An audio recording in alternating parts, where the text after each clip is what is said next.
ខ្ញុំទៅផ្សារឃើញគេលក់ក្តាមល្អក៏នឹកឃើញដល់កូនស្រីខ្ញុំមុនគេតែម្ដងកូនស្រីខ្ញុំអាបងហ្នឹងគាត់ចូលចិត្តញ៉ាំក្តាមណាស់ហើយម្សិលមិញខ្ញុំទិញក្តាមហ្នឹងបាន8ខ្ញុំឲ្យបងថ្លៃអស់4ទៅនៅសល់4ថ្ងៃហ្នឹងទើបបានយកវាមកធ្វើញ៉ាំភៅថ្ងៃនេះគេថាមិនសូវជាស្រួលខ្លួនទេបែកសម្លេងអស់ហើយថាធ្វើម្ហូបធ្វើឲ្យប្តីកូនរួចហ្នឹងគឺតែអត់បានញ៉ាំជាមួយប្តីកូនទេធ្វើឆ្អិនហ្នឹងឲ្យតែពួកគាត់ញ៉ាំហ្នឹងឯងហើយក្តាមហ្នឹងខ្ញុំធ្វើហ្នឹងវានៅរួចអញ្ចឹងខ្ញុំយករបស់ស្រួយឬក៏កបិតអីអញ្ចឹងយើងចាក់ធុងវាទៅគេថាឲ្យចាក់ចំក្តានធុងទៅដើម្បីឲ្យវាស្លាប់ឬក៏ងាប់ចឹងទៅបានយើងអាចកាត់ខ្សែកាត់អីវាបានបើយើងធ្វើក្តាមហ្នឹងមិនប្រយ័ត្នអីវាអាចនឹងគៀបដៃយើងបានអញ្ចឹងមិនថាពេលដែលខ្ញុំធ្វើក្តាមខ្ញុំប្រយ័ត្នណាស់ខ្ញុំធ្វើឲ្យវាងាប់សិនខ្ញុំត្រាំតកកត្រាំអីឲ្យវាស្លាប់អីចឹងទៅទើបខ្ញុំមកលាងមកសម្អាតវាហ្នឹងខ្ញុំលាងសម្អាតហ្នឹងខ្ញុំអត់បានយកច្រាសយកដុសទេខ្ញុំយកដៃដុសឆ្នាំងថ្មីមួយមកខ្ញុំយកមកលាងវាឲ្យស្អាតព្រោះអីក្តាមវារៀងកខិចរៀងអីអញ្ចឹងវានៅក្នុងភក់ក្នុងអីអញ្ចឹងខ្ញុំត្រូវលាងបែបនេះឯងហ្នឹងខ្ញុំសម្អាតវារៀងយូរដែរតាមមួយខ្ញុំកាត់តែជា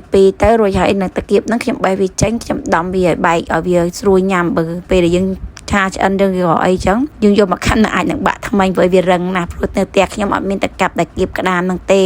ចឹងខ្ញុំដំវាបែកឲ្យហើយទៅពេលដែលយើងឆាក្តាមហ្នឹងគ្រឿងអីវាអាចនឹងចូលជាតិនៅក្នុងសាច់ក្តាមហ្នឹងល្អបានទៀតផងក្តាមហើយនឹងខ្ទឹមបារាំងហ្នឹងខ្ញុំកាត់រួចរាល់ហើយខ្ញុំទុកនៅនឹងម្ដុំសិនទៅរួចហើយខ្ញុំមកលាយគ្រឿងទេសវិញម្ដងខ្ញុំមានដូចជាម្សៅស៊ុបស្ករសប្រេងខ្យងនិងទឹកសោសឆាសាច់គោទឹកសោសឆាសាច់គោហ្នឹងវាមានជាតិម្រេចខ្ចីអញ្ចឹងខ្ញុំដាក់ចូលលាយចូលគ្រឿងទេសដែលខ្ញុំមានហ្នឹងខ្ញុំលាយវាឲ្យសព្វចូលគ្នាអញ្ចឹងទៅខ្ញុំយកវាមកឆាក្តាមនឹងខ្ញុំទៅឆាក្តាមហ្នឹងខ្ញុំឆាបង្គាមុនសិនព្រោះអីកូនពៅខ្ញុំហ្នឹងគាត់អត់ចេះញ៉ាំក្តាមទេគាត់ចូលចិត្តញ៉ាំតែបង្គាអញ្ចឹងខ្ញុំឆាបង្គាឲ្យកូនពៅគាត់ញ៉ាំខ្ញុំឆាបង្គានឹងឆ្អិនរួចហើយខ្ញុំក៏ដួសបង្គានឹងចេញទៅខ្ទះដដែលហ្នឹងខ្ញុំដាក់ខ្ទឹមឲ្យឈ្ងុយខ្ញុំក៏ចាក់ក្តាមនឹងចូលទៅឆាក្តាមនឹងមួយស្ទុះទៅរួចហើយទើបខ្ញុំដាក់គ្រឿងទេសនឹងចូលទៅដាក់គ្រឿងទេសនឹងរួចរាល់ហើយខ្ញុំឆាវាមកត្រឡប់ពីត្រឡប់ទៀតឲ្យវារៀងឆ្អិនបន្តិចទៅរួចហើយនឹងខ្ញុំក៏ដាក់ខ្ទឹមបារាំងនឹងចូលទៅ